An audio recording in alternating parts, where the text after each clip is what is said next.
Hey, you guys, I'm Raphael Elledge from Relics.com in Savannah, Tennessee. I hope you guys are doing well. You guys have blessed us with so much business the last little bit. I haven't had a chance to do one of these long form videos. I really enjoy these because it gets me a little more time than the shorts to share with you a piece that I think is very interesting. And this is one of those pieces. It's a sword that you encounter fairly regularly, but this one, we know who it belonged to, and he had an interesting life that had a lot of twists and turns, highs and lows, and I get to share that with you today. In 1841, there was this guy born. His name was Edwin Smith. Common name, but this guy did some things that weren't very common. He enlisted in the U.S. Navy when the Civil War broke out, and he was serving on the USS Whitehead, one of the boats that was in Virginia going down the rivers. And it was on the river outside of Franklin, Virginia, and it gets stuck. And they're another thing, they are under enemy fire. What are they gonna do? Your boat stuck, you're screwed. There's not much you can do. So he volunteers to get off the boat, take a line and pull the boat to where they can get it free to go on down the river, under enemy fire the whole time. On April 3rd, 1863, all of these reports had come in on what this guy did. It's like, man, that's pretty crazy. And they awarded him the Medal of Honor. This is what the Civil War Navy Medal of Honor looks like. Really cool medal, but he gets that medal. And I want to be sure that I read it correctly. So, I like to just say it, but I want to be sure I get this correctly. The citation that they give when they award the Medal of Honor is usually short and sweet and concise. And this one, on board the USS Whitehead in the attack upon Franklin, Virginia, 3 October 1862, when the ship became grounded in a narrow passage as she rounded a bend in the Blackwater River, Smith, realizing the hazards of lowering a boat voluntarily, swam to shore with a line under the enemy's heavy fire. His fearless action enabled his ship to maintain steady fire and keep the enemy in check during the battle. And so for that, he was awarded the Medal of Honor. And this is one of the swords, this is a sword that he was given because he won that Medal of Honor. It's an officer's sword, which is kind of neat because he was an ordinary seaman, but they gave him this fancy sword, and it has a 7-line presentation on the back of the top mount, like this. It's really well done, jeweler quality, and I'm going to read you what it says on those 7 lines, but I'm getting older, so I have to have my spectacles to be sure that I say it correctly. Presented to Edwin Smith for gallantry by his friends of Jamaica, Long Island, Franklin, Virginia, Washington, North Carolina.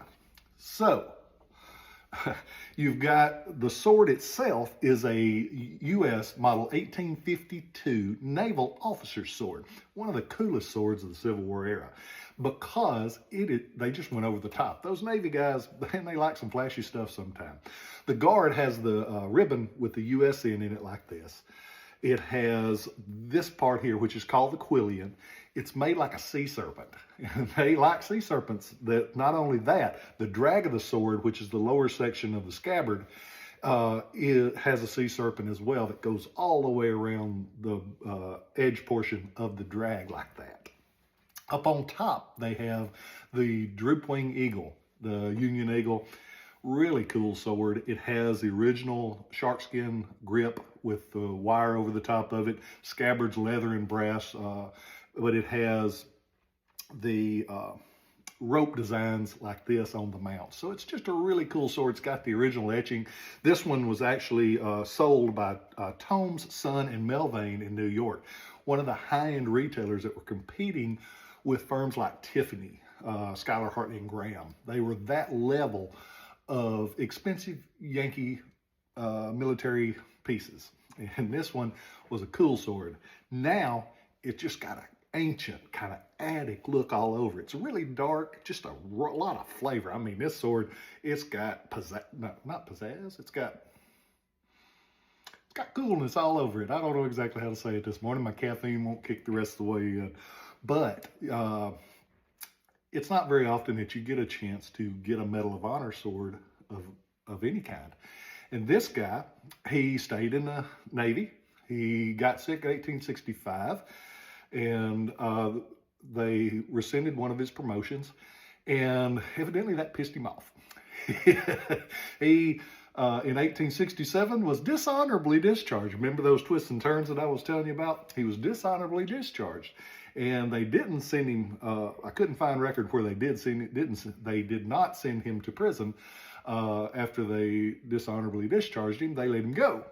So by letting him go, he decides he's going to go to Texas. He goes down to Texas, and remember that twist and turn I was telling you about? 1875, he's in Texas, and a hurricane hits. The Hurricane Indianola, one of the biggest hurricanes to ever hit the state of Texas. And Mr. Smith was never seen again. It's assumed that he died during the hurricane. So if they'd have put him in prison for 10 years, he would not have been happy, but at least he'd have been alive. So what I assume was a kindness that they gave to him didn't turn out to be so kind. So all of that is to say that in a fella's life, you have a lot of twists and turns. You got highs and lows, and we all do. Everybody does. But go on to ShilohRelics.com. You can check out this sword. I got pictures of it from every angle. Got a little bit more history on him. You can go onto the Medal of Honor website, and they've got some great information on those American heroes. American heroes, this guy is proof that you might not be a hero every day of your life, but if it comes to saving your friends, and you can step up to the plate like he did that day on October 3rd, 1862 in Virginia. So go on to there, check that out. I want to tell you guys how much you guys mean to me. It's almost Christmas. We're just a few days away, and I am so thankful to get to do what I do. And it's a weird time right now, because with all the politics and hatred and everything that you see on television and in the news, and there's got to be some voice of reason, because neither side is always right, neither side is always wrong. And I hope and I pray that in this new year that maybe we can find somebody that can help us find common ground, because there's good in most all folks, and you just got to look for it. Some folks you got to look for a little harder than others. But I hope peace for you guys, whether you say Merry Christmas or Happy Hanukkah or celebrate Kwanzaa or whatever it is.